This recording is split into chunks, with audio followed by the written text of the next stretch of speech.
जब मासूमों पर इस कदर जुल्म हो रहा था, तालीमी इदारे, हस्पतालों पर हमले हो रहे थे, बिल्डिंग ज़मीं दोज़ होती रही, तब आसपास के तमाम दौलतमंद हाकिम खामोश रहे। जो सीरियल बनवाने वाले सालों से बड़े दावे करते थे, कुछ ना कर सके। वो जो डेंसर का इवेंट करवा रहे थे जब जुल्म जारी था, मगर इनकी आवाज़ नहीं निकल रही थी। वो पिरामिड वाला मुल्क हो आखो और इनमें से किसी को बच्चों के जिस्मों को तलाश करते बेबस माँ बाप और दवाओं खाने के बगैर बेघर होकर पनाह तलाश करते इन मजबूर लोगों की तकलीफ नज़र नहीं आ रही थी। जिसके पास दौलत है, असर है, इसकी ज़बान तक नहीं खुली। ना डिप्लोमेसी, ना मजलूम की खुलकर मदद, ना को सिफारती कोशिश आ दबाव, बल्कि जिन्होंने जालिम को सप्लाईज के रास्ते तक खिले रखे, ऐसे लोग जो मजलूम और अपने हम मजहब, अपनी कौम और मसलक वालों की तकलीफ को दरकिनार कर डिसइंटरेस्टेड रही।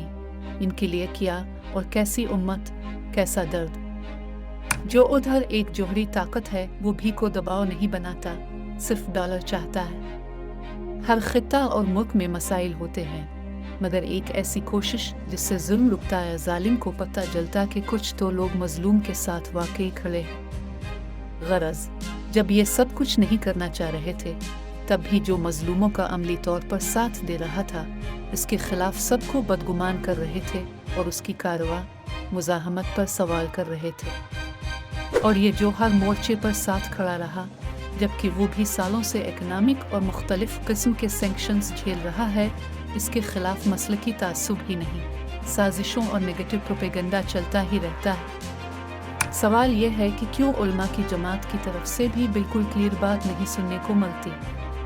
छोटे बुलंद दावे करने वाले हुक्मरानों की बेहिस्सी, जुल्म, ज़्यादती देखकर क्यों सब खामोश रहते हैं। यूं तो मामूली ज़रा सी इख्तलाफी बात पर फतवे लगाते हैं, मगर नस्ल कशी जैसे हालात पर साइलेंस। शराब खाना जुआ खाना खुलवाने की कोशिश, डांस कंसर्ट करवाने वाले, जुल्म देखकर जालिम का हाथ ना रोकने वाले कैसे उम्मत का हिस्सा है। ना इंसानी लिहाज से हमदर्दी, ना मजहबी तौर पर को बड़ी कॉन्फ्रेंस को कॉल कर दबाव बनाने की कोशिश, और ना ही अपने ताल्लुकात तेल की ताकत का इस्तेमाल कर जंग रुकवाना, ना ही खुलकर मैदान में आना। ये जो मसलकी बुनियाद पर सबको कटहरे में खड़ा करती हैं, यही असल तबाही के जिम्मेदार हैं। असल जिम्मेदार दगाबाज, झूठे और मैदान से भागने वाले और मजलूम को ना बचाने वाले, ये कौन है? सब साफ हो गया।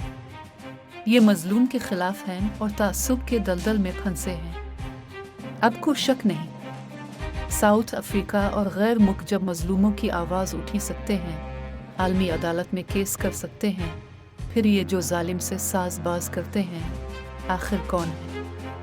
आसपास के छोटे मुल्कों पर हमला करना या किसी पर ब्लॉकेड लगाना, ये जुर्रत नहीं है। सब एक्सपोज हो गए, को हुचा सा छप्पन नहीं, असलियत वाज़ेह है। उनको पहचान लिया गया है जो हक और नाहक को अलग नहीं समझते। इनके क्या अक़दाम रहे, बैत अल मक़दस की हुर्मत के लिए भी बोल नहीं सकते। ये सारे जो चांदी और सोने का मुलम्मा चढ़ाए और दुकान सजाए बैठे थे, एक साथ बेनकाब हो गए। मुनाफिकों की असलियत ज़ाहिर हो और इसका खुलकर जिक्र हो।